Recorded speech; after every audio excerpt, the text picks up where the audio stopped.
Bom dia a todos.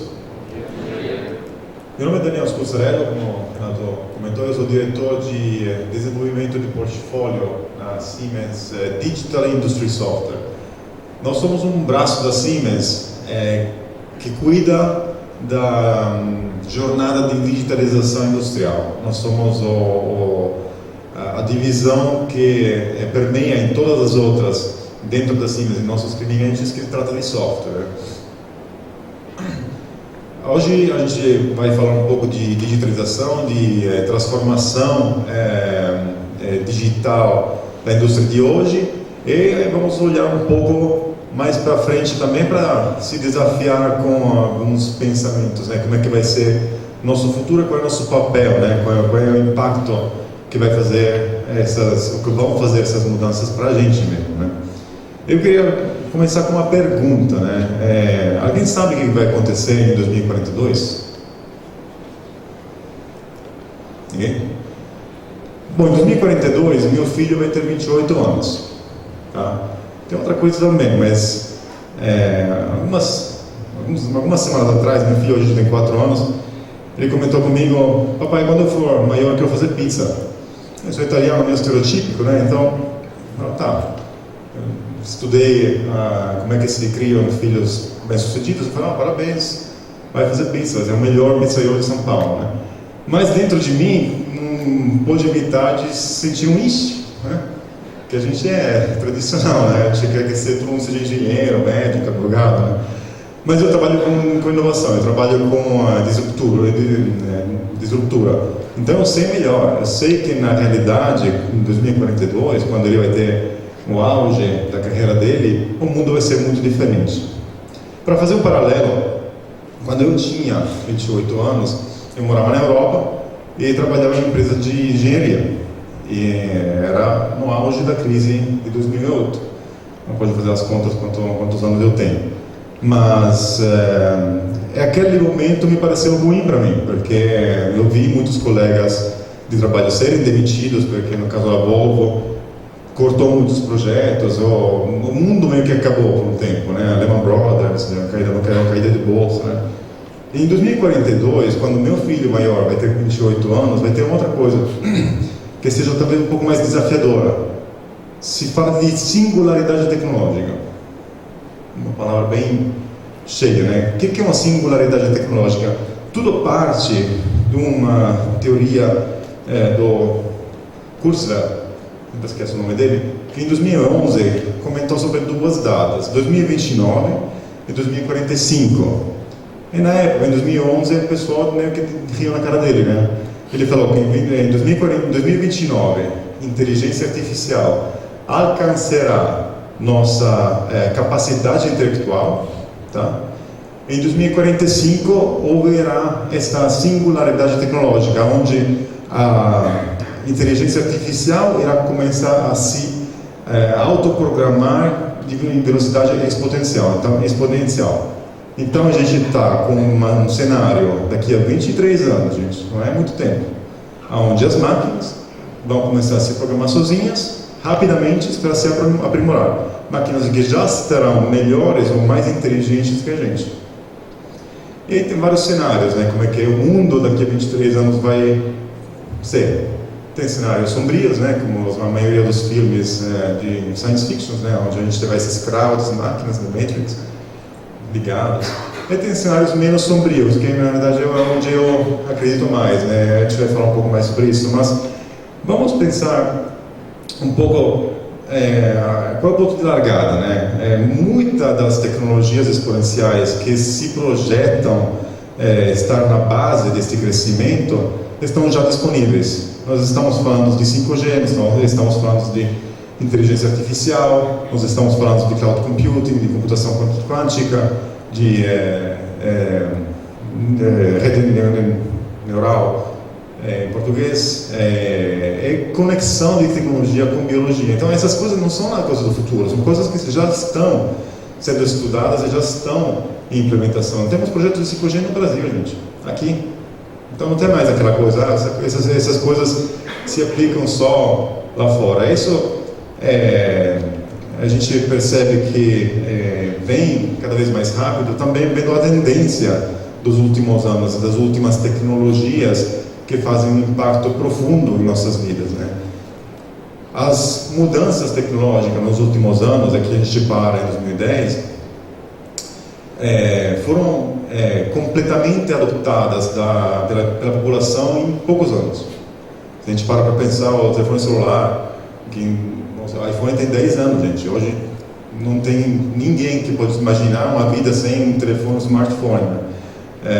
Tablet, agora a gente está falando de IoT. Todas essas mudanças teoricamente novas estão entrando nas vidas profissional e particular muito rapidamente. A parte desenhada verde lá mostra também que a nossa expectativa de vida está aumentando, né? Então, só brincando, eu tracei minha vida aqui, tem uma previsão de nascimento e falecimento, e a singularidade tecnológica está lá. Então, para este gráfico, eu estarei lá. Que bom, eu estou bem curioso de ver isso acontecer, né? E voltando aos cenários, né, as alternativas, como é que um mundo onde nós temos que conviver com um ser mais inteligente que a gente, né, especialmente do ponto de vista analítico, como é que isso vai ser? Dentro dos estudos dos futurólogos, existem várias frentes, né, várias possibilidades. Uma delas o que eu gosto de acreditar é a fusão entre essa tecnologia e a gente. Tá? Ou seja, vamos utilizar essa super máquina muito mais capaz que a gente para nos aprimorar, para nós fazer o próximo passo na evolução. Vamos conectar, isso já, de novo, não é nada do futuro, já estão estudos conectores ou conectividade entre nossa mente, né, e máquinas. Isso é muito interessante. Isso a gente pode falar horas sobre isso, mas não é o foco de hoje. Mas como é que isso vai ser? Vocês imaginam daqui a 10, 15, 20 anos, a gente vai andar com uma maleta de baterias, um cabo plugado na cabeça? Será que é isso? Acho que não. Vamos pensar um pouco sobre as tecnologias que mudaram a nossa vida, que a gente já está utilizando, né? Alguém parou para pensar como é que um telefone celular smart funciona?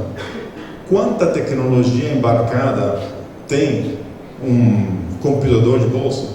Que não é nada menos do que isso, né? A gente já parou para pensar como é que o Netflix sabe quais programas, quais filmes, quais seriados eu gosto? Pessoal, a gente já está convivendo com inteligência artificial. Só que isso está entrando na nossa vida de forma muito sutil. Então, ao longo dos próximos 23 anos, as mudanças vão vindo sem possibilidade alguma da gente resistir a elas, e vão mudar gradativamente a nossa vida.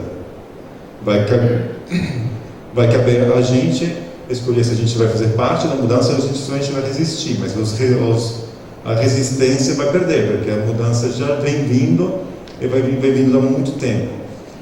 E de fato as principais, mais profundas tecnologias que vêm afetando a nossa vida são aquelas mais transparentes, são aquelas que mais estão embaixo que você não percebe, né? que estão mais integradas em nossas vidas. Telefone celular, televisão, tem vários e vários exemplos.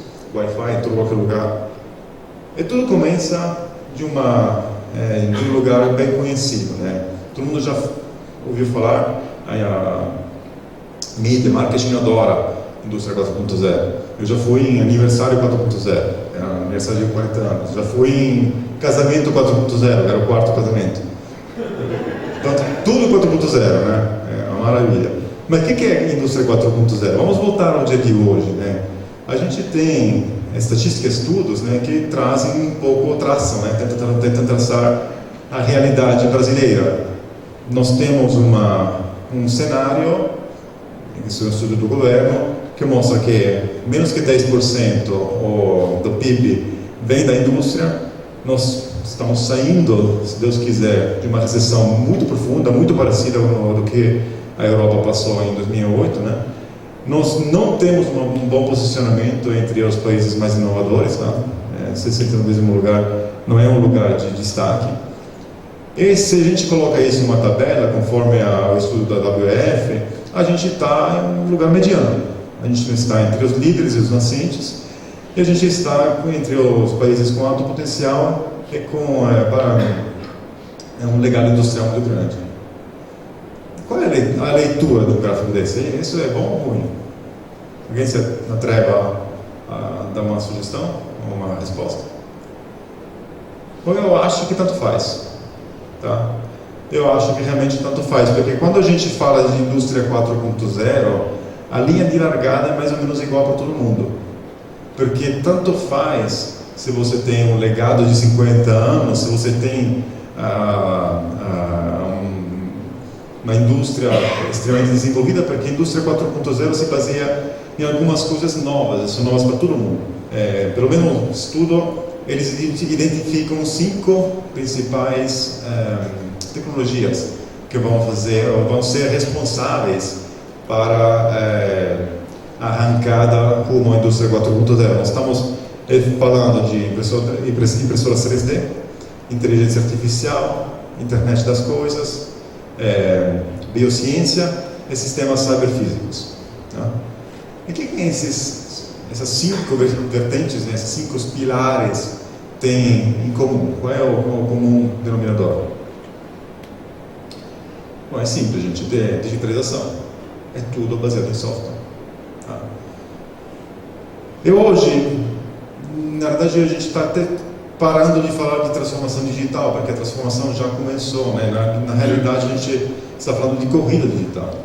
Porque da mesma forma que as tecnologias recentes estão sendo implementadas, estão entrando na nossa vida em cada vez menos tempo, quem arranca primeiro vai ter uma vantagem competitiva muito grande contra a concorrente. Né? O que é necessário é um pouco de coragem. Por quê? Porque a digitalização muda tudo. Muda tudo mesmo. A gente tem exemplos clássicos que todo mundo já ouviu falar, está cansado de ouvir, na realidade, de BlackBerry, Blockbuster, empresas Kodak, que falharam, né? Uma época eram líderes em seus segmentos, falharam na visão digital e sumiram, simplesmente. Do outro lado, empresas como as clássicas do Elon Musk, que com uma abordagem digital, em pouquíssimos anos se tornaram players importantíssimos, principais em seus mercados. A diferença, gente, não é porque o Elon Musk é um gênio, porque talvez seja, mas as empresas que conseguiram se renovar ou se reinventar com uma visão digital conseguiram uma vantagem competitiva quase inalcançável pelas tradicionais. É assim, nós somos uma empresa, gente, de 170 anos. Nós começamos bem, nós começamos como uma startup, só que era 1847, então não tinha uma incubadora ainda. Então, nós começamos com 10 pessoas, um propósito interessante do Werner von Siemens, que na sua época era o Elon Musk da 19º século, e hoje estamos aqui. Hoje teremos quase 400 mil pessoas, e somos líderes em eletrificação, automação e, veja bem, digitalização. A Siemens tem uma visão, nós temos uma visão muito clara do qual é o nosso modelo de negócio. Nossa base é a eletrificação. Nós criamos grids para países inteiros. O que a gente faz com a eletricidade? A gente ajuda as indústrias a alcançar a melhor performance com o nosso braço de automação. Nós montamos fábricas. Mas não tenha a menor dúvida que nosso propósito é digital. Digitalização permeia todas as áreas da Siemens e nossos clientes, justamente para poder acompanhar a transformação digital, a corrida digital, mas também para ser líderes. É como eu falei antes, líder que larga primeiro consegue uma vantagem competitiva bem interessante no mercado, né? Nós largamos primeiros. Nós temos uma visão muito clara do futuro e temos um passado muito bem sucedido. E nos últimos 11 anos, nós investimos 11 bilhões de dólares, tá, em aquisição e integração das melhores empresas tecnológicas digitais do mundo. para poder oferecer ao mercado e a nós mesmos a mais abrangente solução end-to-end de digitalização. As mais recentes foram Mentor Graphics, Mendix, CDDAPCO, assim por diante. Nós temos uma cadência de aquisições muito agressiva, muito completa. E nas palavras do nosso CEO, Joe Kaiser, nós entendemos, nós sacamos como é que se faz isso. Nós integramos realmente as empresas em um conceito só. Justamente para não ter dezenas de soluções desconectadas. Eu vou falar para vocês por quê, qual é o motivo da conexão. Mas de onde que nasceu essa visão? Onde que a gente começou a entender o que temos que olhar ao mundo de forma digital? Quando nós começamos a estudar um conceito de engenharia digital, de Digital Twin. No começo era assim, nós temos uma visão de digitalização da parte de ideação, ou seja, a criação do projeto, seja de um produto, de um processo. Então toda a parte de desenho, toda a parte de conceitual e validação tem que ser digital, porque as coisas são mais baratas, fazer resolver um problema no computador que no mundo físico.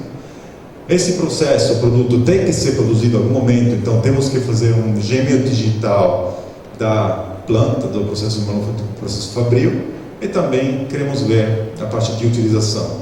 Engenharia digital, gente, é simplesmente uma cópia virtual do mundo real. O grande pulo do gato é a acurácia, quanto mais próximo você consegue chegar ao mundo real, quantas variáveis você consegue colocar no seu modelo virtual para poder tentar replicar o que acontece no mundo. Essa era uma visão de, tanto falar, 2 anos atrás. A gente começou a entender que realmente a maior vantagem para os nossos clientes é começar a unir as coisas. No mundo real, as coisas são conectadas. Eu tenho que produzir esse apontador, eu tenho que fazer um desenho, tenho que fazer uma manufatura, tenho que vender ele, alguém tem que utilizá-los, mas o apontador é o mesmo. Então não posso ter 3 mundos separados, 3 silos separados. Então por isso que a conectividade, a colaboração entre as áreas é fundamental. Isso como é que se traduz em termos de soluções? Nós temos, como eu mostrei, N empresas, N soluções, na verdade a Siemens Software temos 35 mil linhas de produto, tá? Isso não é tem bastante. E isso são soluções que a gente define com sopa de letrinha, você pode começar, um APS, um MES, um PLM. Só que a ideia é começar a abrir a mente dos nossos clientes para a gente e começar a tirar as barreiras, tirar os limites, ou seja, por que o APS não pode conversar com o MES? Por que o MES não pode conversar com o PLM? Por que o PLM não pode conversar com um programa de desenho? E assim por diante. Então a gente está tirando as barreiras entre uma solução e a outra, juntando, justamente focando na solução por si.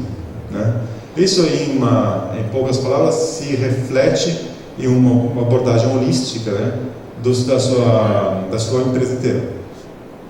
Tudo conectado com tudo. Se retroalimentando com a IoT, sempre da Siemens, se você puder, aprimorando seus gerenciamentos digitais. Agora, vocês podem me perguntar, e Daniel, tem que trocar tudo para a Siemens? Até que gostaria, mas não precisa. A gente obviamente fala, conversa, interage, conecta tudo que vocês têm. Mas deixem a gente conversar com vocês sobre o potencial de olhar sua empresa de forma holística, o potencial de ver tudo conectado com tudo, uma linha só do seu processo, do seu produto. A Siemens é a única empresa que pode suportar vocês do começo até o fim. Vamos fazer um exemplo um pouco mais prático. Vamos falar de manufatura, que acho que é o tópico de hoje. O Preactor, ou APS da Siemens, está dentro de um portfólio chamado MOM, de Manufacturing Operational Management. Dentro dele, nós temos uma visão muito clara do futuro de curto prazo. Integração, comunicação. Nós já temos o PLM e o MES integrado, Nós estamos integrando a RP, ela já está integrado hoje, e nós estamos com visão de integrar qualidade, nós estamos cada vez mais integrar tudo que tem a ver com manufatura em um ambiente, ou pelo menos em uma conversa só, em um fluxo só, né, para evitar de fazer as coisas separadas, né. Isso, na nossa visão, é justamente pegar meios complexos, né, como pode ser um mundo de manufatura, interação com o cliente, interação com o chão de fábrica, com a engenharia, e traduzir todos esses 6 ou 5 principais vertentes do portfólio MOM em um só, no Center Op Center, ou seja, no Siemens Op Center, ou seja, a gente entrega uma flexibilidade para vocês imensa. Ou seja, vocês podem estender o braço do Preacto, do APS, para uma solução mais de execução, para uma solução mais de qualidade. Então, a ideia é realmente começar a conectar, começar a olhar pela grande, pela big picture, né? Holisticamente para as suas empresas. Então, a mensagem da Siemens é relativamente simples. Nós fazemos simples o que é importante. Nós habilitamos nossos clientes a utilizar a criatividade, que no final do dia é o que nos difere, né, entre das máquinas que vão ser mais inteligentes. Analiticamente da gente, nós temos que ser criativos. Nós não podemos ser criativos se nós estamos preenchendo os painéis de Excel. Deixa o computador fazer isso e vamos começar a pensar em grande. Tá? Vou trazer mais um exemplo de como que a gente faz o complexo virar simples, né? Quantos aqui tem um smartwatch, tem um telefone, um relógio que faz alguma coisa? Ninguém? Tem alguém, ainda bem. Vocês, da mesma forma do celular, vocês pararam para pensar quanta tecnologia tem lá dentro? Ele é um mini celular só? Tem várias, né? A Polar é uma das nossas clientes que veio com um desafio, tem que fazer um relógio bonito, pequeno, leve, durável, mas também com N funcionalidades, né? Esse é um relógio esportivo. Esse vídeo aqui é um triatleta que no depoimento dele ele justamente fala, não é quem treina mais que ganha um triatlo. Triatlo é 200 km de bicicleta, é uma coisa, uma maratona, bastante, demanda bastante energia. Ele falou, quem treina melhor, quem treina mais inteligente, de forma mais inteligente, ele ganha. Como é que você treina mais inteligente? Você coleta seus dados. Então, o triatleta que está correndo, está treinando para o seu próximo triatlo, ele se importa o que tem lá dentro? Ou ele se importa se a bateria é dura, se os dados ele pode transferir rapidamente para o celular? O que é importante para ele? A Polar utiliza uma suíte de soluções da Siemens para um produto pequeno, com 507 componentes, 72 mil atributos. Então é tão simples assim. Eu achava que o relógio analógico, do jeito que eu gosto, era complexo, mas isso aqui é impressionante, né? E de novo, essas tecnologias somem. O triatleta não sabe o que está lá dentro, mas ele sabe do resultado, ele espera um resultado, ele não quer chegar depois de uma maratona para ver que o relógio desligou depois de 5 minutos. Mais uns exemplos aí, da Siemens, nós somos nossa principal vitrine. Nós não teríamos feito esses investimentos na indústria 4.0 se não fosse benéfico para a gente também, né? Nós temos várias fábricas, uma aqui perto de Jundiaí. Essa aqui é uma das fábricas modelos lá em Amberg, na Alemanha, onde desde que a tecnologia digital foi implementada, eles conseguiram uma redução de 98% de defeitos e um aumento de eficiência em 9 vezes. Aí vocês podem perguntar, e aí, acabou? Vocês estão com a indústria 4.0 implementada, está tudo bem, né? Pessoal, a indústria 4.0 não se compra, tá? Não é uma coisa, não tem uma loja indústria 4.0, mas é uma mudança de filosofia. Vocês têm que começar a pensar de forma exponencial. O pessoal de Amberg está fazendo justamente isso. Já tem uma visão 2030 onde o parque de máquinas se autobalanceará desde o pedido do cliente. Tudo conectado com tudo. Eles produzem PLCs. Vamos voltar ao Brasil. Randon, em Caxias do Sul, está com um projeto digital junto à Siemens, onde em 6 meses eles conseguiram 30% de redução de custo e 40% em melhorias ou ganhos de layout, né?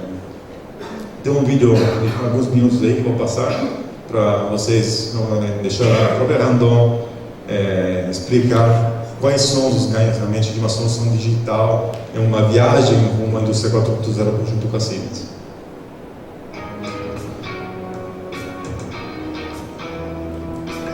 A Randon hoje é a maior empresa da América Latina na área de implementos rodoviários e está entre as 10 maiores do mundo. Atendemos as diversas famílias de produtos, tais como graneleiro, basculantes, cider, furgões, tanques, entre outros.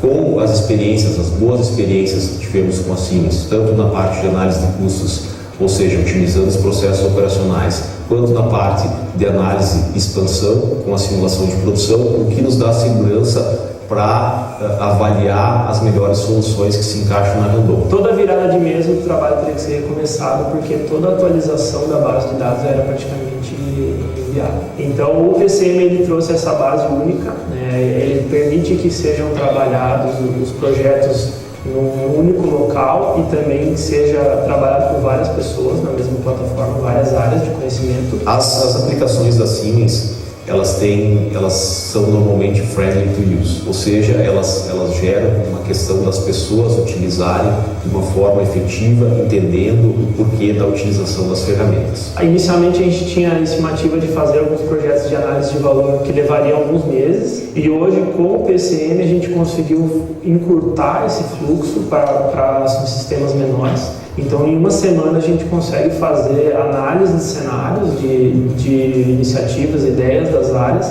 Então, a questão de poder ter essa ferramenta para analisar de uma forma robusta, de uma forma fundamentada, com dados, com variáveis, sem causar distúrbios no estado produtivo e operante, ela julgamos muito interessantes e tem mostrado resultados bem sustentáveis. Em alguns itens a gente chegou a ter até 30% de redução de custo. A Randon conseguiu obter em torno de 40% em ganhos de layout. Então, a gente pode ter uma análise cyberfísica, uma análise digital para avaliar os resultados das nossas modificações e dos nossos projetos. A Randon como empresa segue firme ao que se fala como indústria 4.0, ser uma empresa mais digital, mais competitiva, uma empresa que tem melhor informação, que gere bem essa informação e consegue transferir essas informações em melhores produtos.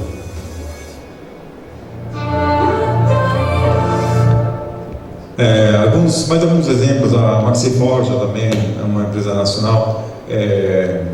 Com digitalização conseguiu uma redução de build time das ferramentas de 75%. Pessoal, vamos também se perguntar por que a gente precisa fazer essa jornada, esse caminho, né, rumo à digitalização. Claro, para arrancar na frente do concorrente. A gente tem um cenário competitivo muito agressivo. Tudo indica que as barreiras, especialmente versus a Europa, vão se abrir. Isso é uma questão. O protecionismo brasileiro está acabando, tem que acabar. A gente tem que começar a olhar para uma competitividade global, né? Então essas soluções são muito importantes para chegar lá. Mas também nós precisamos entender que o nosso cliente mudou. Na verdade, a indústria 4.0, toda essa mudança junto com as tecnologias que estão sendo implementadas, é uma resposta à forma que a gente se relaciona como consumidor, seja de business ou seja particular. Nós não queremos mais comprar uma coisa que vem oferecida para a gente na prateleira. Nós queremos ter nossa solução. E para ter nossa solução, nós temos que se organizar para atender essa demanda com qualidade, eficiência, rapidez, né? E flexibilidade. Porque a minha demanda é uma e a sua é outra. Mais um exemplo que eu gosto de mostrar pela relevância, né, que a solução tem na vida das pessoas. A Zipline nasceu como uma startup nos Estados Unidos com uma visão clara. Existia um problema em zonas remotas da África, onde uma simples operação, quando tinha uma necessidade urgente de sangue, poderia causar uma morte, né? E transferir uma bolsa de sangue via terra da capital até um vilarejo, ele demora hora por causa da infraestrutura. Então, a empresa teve uma ideia simples, mas brilhante, né? Vamos colocar um drone que automaticamente vai transportar essa bolsa de sangue em cima do hospital, lançar um pequeno paraquedas e voltar para casa. E isso foi só possível com soluções integradas Siemens, porque eles não estavam conseguindo desenvolver um drone grande o suficiente para trazer a bolsa de sangue com autonomia suficiente, com a inteligência também embarcada para poder voltar. E vamos nos perguntar, o holandês que tem seu filho em vida, sua esposa em saúde, ele se importa como é que a bolsa de sangue chegou lá? Essas são tecnologias que eu espero que logo serão consideradas óbvias, porque elas fazem diferença. Mais um exemplo que eu gosto de mostrar, a Black Diamond, uma empresa pequena de artigos esportivos, menos do que uma semana, desde que o engenheiro, o designer, teve uma ideia até o protótipo funcionar. Isso é fantástico, pessoal, menos de uma semana. Imagina o espaço para a inovação. É isso que nós fazemos. E o que todas essas empresas têm em comum? Elas têm um propósito digital, elas são empresas digitais. Então, o que a gente falou até agora? Nós temos um tsunami de mudanças vindo rumo a gente, né? Nós temos que começar a entender como se relacionar, como que a gente entra nele sem ser totalmente submergidos, né? Isso a gente pode fazer de algumas formas, mas a principal é realmente ter um pouco de coragem, sair na largada. E digitalização, especificamente o Preactor, é uma das soluções que nós sugerimos como realmente primeiro passo, porque em digitalização nós temos que pensar em grande, começar pequeno, escalar rápido, porque os erros são muito baratos. Então a gente aprende muito rapidamente e a gente vai acelerando nosso progresso, né? Nosso destaque dentro do contexto industrial. Pessoal, era isso que eu tinha para hoje. Deixo uns 5 minutinhos para perguntas, né? Mas obrigado pela atenção. Bom, pessoal, então, obrigado, Daniel, né? Obrigado.